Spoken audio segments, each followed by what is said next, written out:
Morning guys, today we're just doing a brief interior thing of the Mini Clubman JCW edition. We'll start off with down here, shall we, with the Alcantara seats.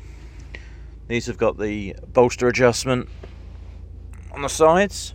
This lovely Alcantara with the burgundy stitch, and it's not actually red, it's burgundy. The front piece can be adjusted to suit longer leg lengths and made shorter to suit the shorter legged people that are around. Then come to the new iDrive, very BMW, touchpad in the middle. You can write the letters on that for searching for telephone contacts, postcodes, etc. Split up in the front to different sections for quick navigation. Auto gearbox,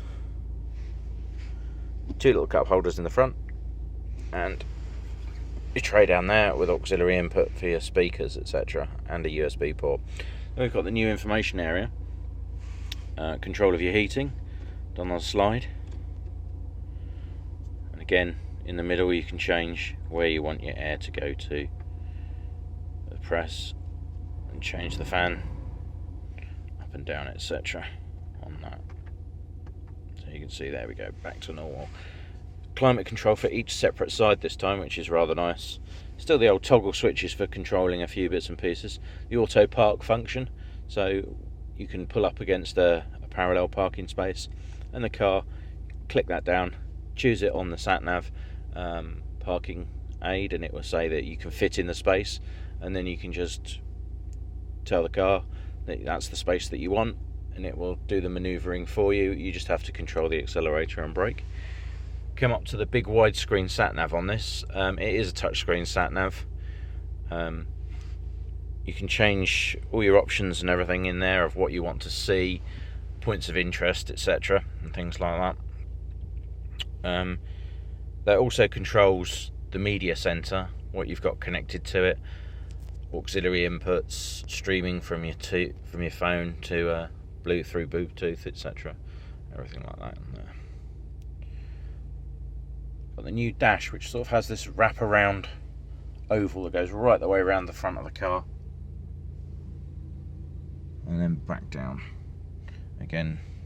And now we come to the multifunction steering wheel. They've changed the multifunction a bit. It's just the sides that things are on. Audio is controlled over on this side, whereas before I believe it was on this side as well. Paddle shift on this one because of the sports box. Onto the instrument cluster. This can be completely modified to how you want it, what you want to show, whether you want to show time, miles per gallon, whatever. You just go into the settings on the main instrument cluster and it can change that up there. This one's also been fitted with the heads-up display, and you can see the 0 miles per hour on that. Something that this does, which I kind of like, is when you flick between normal mode and sport mode, like I'm doing now, you get your rev counter up there as well, which obviously, there you go, see it rising and falling. A couple of pops and bangs off the back there as well.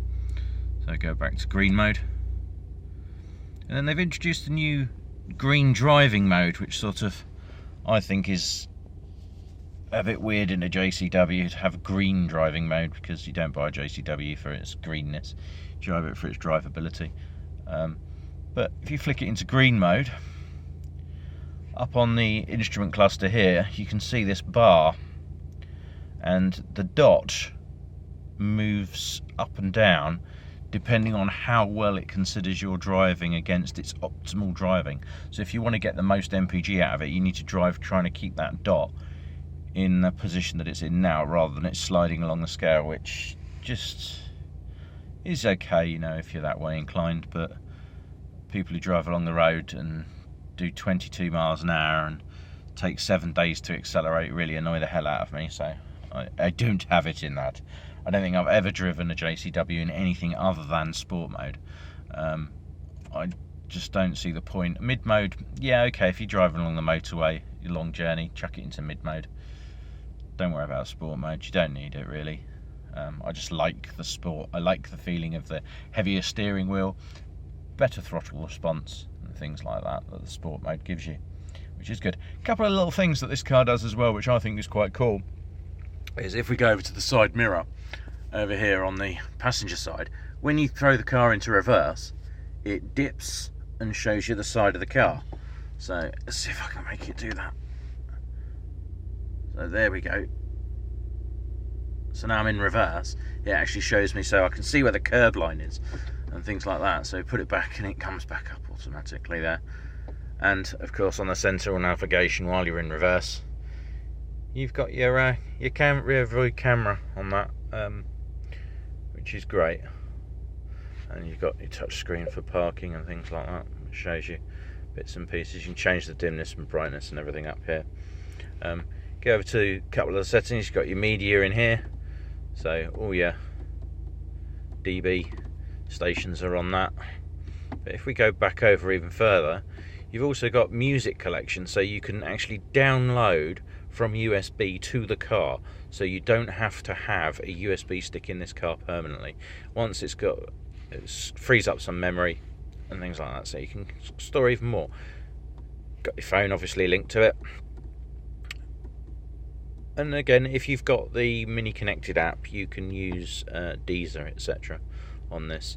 So again, touch screen on here.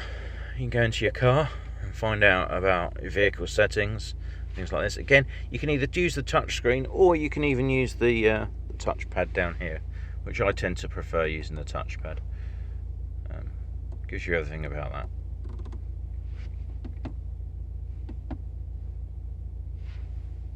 Go back to your navigation. You can even split the screen. As you can see, you can have your map view there and then other information down here which you can go through. It can give you your position, onboard computer about your MPG and bits and pieces like that, or your radio, what you're listening to at the same time as you're having your navigation on the other side of it, or if you want an old-fashioned clock, you can do things like that on there as well. Navigation is not active.